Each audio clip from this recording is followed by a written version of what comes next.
Hi hello வணக்கம். நம்ம இன்றைக்கி பார்க்க போகிறது என்னென்னா ஒரு புளி இஞ்சியோட ரெசிபி தான். இதுவும் ரொம்ப ஈஸியாக பண்ணுறது எப்படின்னு தான் நான் இதில் சொல்ல போகிறோம். அதுக்காக நான் இங்கே ஒரு சின்ன பாத்திரம் எடுத்து வச்சுருக்கேன்.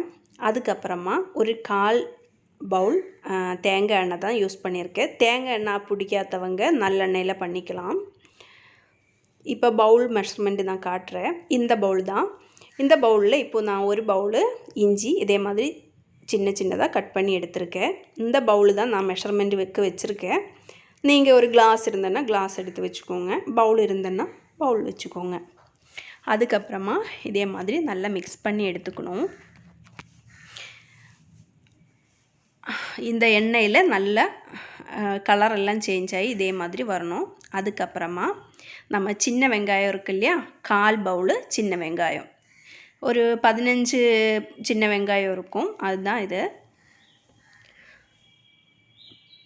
இப்போது இது கூட கறிவேப்பிலை சேர்த்துக்கலாம். நிறைய கறிவேப்பிலை வேண்டாம், கொஞ்சோண்டு கறிவேப்பிலை சேர்த்தா போதும். அதுக்கப்புறமா நல்லா மிக்ஸ் பண்ணதுக்கப்புறம் கொஞ்சம் நம்ம பூண்டு சேர்த்துக்கலாம். அதுவும் 1/4 பவுல் பூண்டு தான் நான் இதில் சேர்த்துருக்கேன். இது நல்லா மிக்ஸ் பண்ணிகிட்டே இருக்கணும், ஏன்னா இது தீஞ்சு போகிறதுக்கு சான்ஸ் இருக்குது. அதனால நம்ம கேஸோட தீ கம்மியாக போட்டுக்கலாம், சிம்மில் போட்டுக்கோங்க. அதுக்கப்புறமா இதே மாதிரி மிக்ஸ் பண்ணிகிட்டே இருங்க.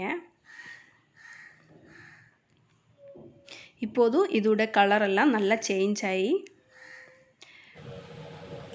பொன் நிறத்தில் வந்துடும். இப்போ பாருங்கள். இப்போ இதை நம்ம தனியாக எடுத்து வச்சுக்கலாம்.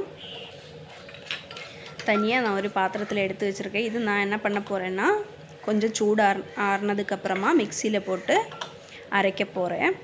தண்ணி ஊற்றாமல் தான், ஜஸ்ட் ஒன்று அரைச்செடுத்தா போதும்.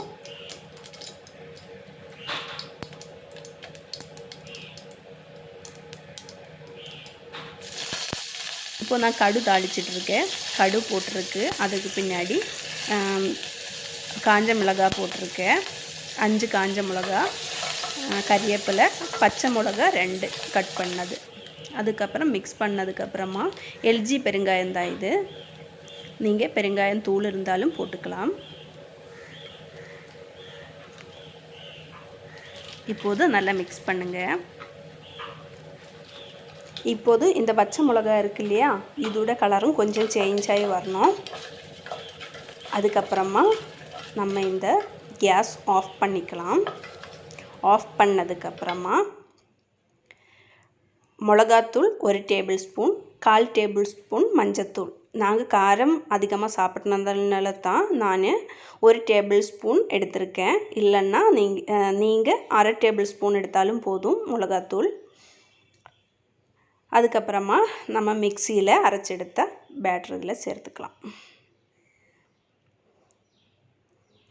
இஞ்சியெல்லாம் எடுத்து வச்சுருந்தோம்ல, அது மிக்சியில் நம்ம அரைச்சி எடுத்துருக்கோம், அதுதான் நான் இதில் சேர்த்துருக்கேன். இப்போது கேஸ் ஆன் பண்ணதுக்கப்புறமா புளி கரைச்சி வச்சது தான் நான் இதில் சேர்த்துருக்கேன். புளி எந்த அளவுக்குன்னு கேட்டால், நம்ம லெமன் அளவுக்கு நான் புளி எடுத்து வச்சுருந்தேன். அது 2 பவுல் தண்ணியில் கரைச்சி அதுதான் இதில் நான் ஆட் பண்ணிட்டேன். அதுக்கப்புறமா இது நல்லா மிக்ஸ் பண்ணி இது கொதிக்க விட்டுக்கணும். நல்லா கொதித்ததுக்கப்புறமா நம்ம இதில் வெல்லம் சேர்த்துக்கலாம். தேவையான அளவுக்கு சால்ட்டு சேர்த்துக்கோங்க. இப்போது நான் ஒரு 1/4 டேபிள் ஸ்பூன் சால்ட்டு தான் சேர்த்துருக்கேன்.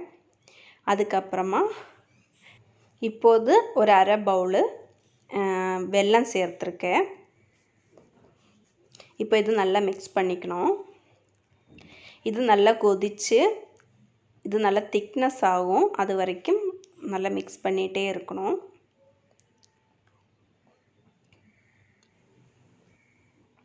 இது நல்லா கொதித்து இந்த அளவுக்கு வந்துடுச்சு, நல்லா திக்னஸாக வந்துச்சு. இப்போது இது நான் காட்டுறேன். இது ஆஃப் பண்ணதுக்கப்புறம் இதே மாதிரி தான் இருக்குது. இது நான் தனியாக ஒரு பவுலில் எடுத்து காட்டுறேன், பாருங்கள். இப்போ பாருங்கள், இதே மாதிரி தான் வந்துச்சு.